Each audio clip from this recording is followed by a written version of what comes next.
24 ሰዓት ለሰጠ እግዚአብሔር 1 ሰዓት ለጸሎት መስጠት ጭንቅ ነውን?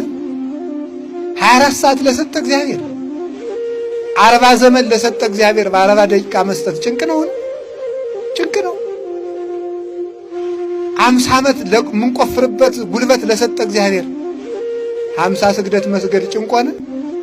የኛ ነገር እኮ ይሄ ነው የማንሰጠው ማለት ነው። ስጋውን ለሰጠ ለመድኃኔ ዓለም የሳንቲም ድቃቂ የልብስ ላቂ ቤተክርስቲያን መስጠት ብርቅና ድንቅ ሆነ እንዴ? ይሄ ነው እኛ የምንጸድቀው። ራሱን በጥምቀት ላለበሰን ጌታ ካባ ላንቃ ወርቀ ዘቦ ግምጃ ሰጥተን ለቤተክርስቲያን ማስገባት ብርቅና ድንቅ ሆነ? አንሰጥ። ለሰው መስጠት ሰውን መቀማት እንጂ መስጠት አናውቅም። ቢኖራችሁ ገንዘብ ስጡ፣ ባይኖራችሁ ምክር ስጡ፣ ማጽናናት ስጡ። ሰውን ተስፋ መስጠት፣ ተስፋ መቀጠል። በስምሽ ያዘነውን ያረጋጋውን እምርልሻለሁ እኮ ያለ እንዲሁ መስጠት ባይሆንልህ አይዞህ ድንግል ማርያምን ያህል እናት እያለ ያለውን ማለት ነው። ሌላ ባይሰጥ ማለት አይዞህ ግን ያለልህ ሲባል ማለት ነው። ሕፃን ልጅ እኮ እንደው በጨለማው አባቱ ወደዚያ ሲሄድ ሲፈራ አይዞህ ሲለው እሺ ብሎ ዝም ይላል። ልቅሶውን ይተዋል። አይዞህ ማለት ብርታት ነው። ቃል ይሰብራል፣ ቃል ይጠግናል። ገንዘብ ባንሰጥ ቃል መስጠት ሊያቅተን አይገባም። ሰውን አይዞህ ማለት መረጋጋትና ከራስ ጋር መሆን። ራሳችንን እናዳምጥ። እውነቴን ነው። ቁጭ ብለን እናዳምጥ።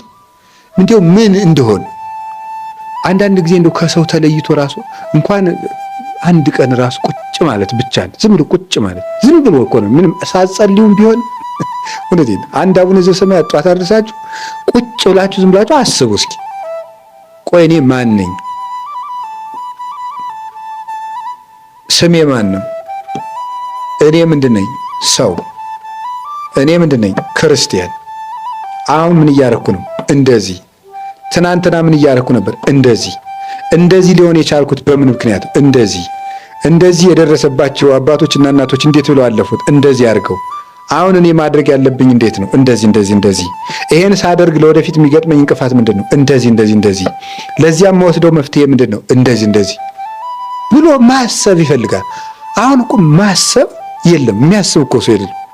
ይቅርታ ስለጠቀለልኩ፣ ግን ስለማናስብም ጭምር ሰይጣን ምንድን ነው የሚያደርገን ካላችሁ እንዳናስብ ነው የሚያደርገን። ቁጭ ብለን እንድናስብ አያደርግም። የፈለገ ቢሆን እንቅልፋችን አይናችን በእንቅልፍ እስከምትከደንባት ቅጽበት ድረስ እንዳናስብ ነው የሚያደርገን። እንዳናስብ እያደረገ መተኛት፣ ከዛ ሳናስብ አድረን መነሳት፣ ሳናስብ ወጥተን መሄድ፣ ሳናስብ ውለን መግባት፣ ሳናስብ አምሽተን መተኛት፣ በቃ መዞር ማለት ነው። እንደዚህ እንዳይሆን እግዚአብሔር ጠርቶናል። የጠራን ለምንድን ነው ማለት? እኔ ለምንድን ነው የጠራኝ? ለጵጵስና ነው ለክህነት ነው እንዳትሉ ደግሞ። እኔ የጠራን ለምንድን ነው ካላችሁ መንግስቱን ሊያወርሰን ነው የጠራን።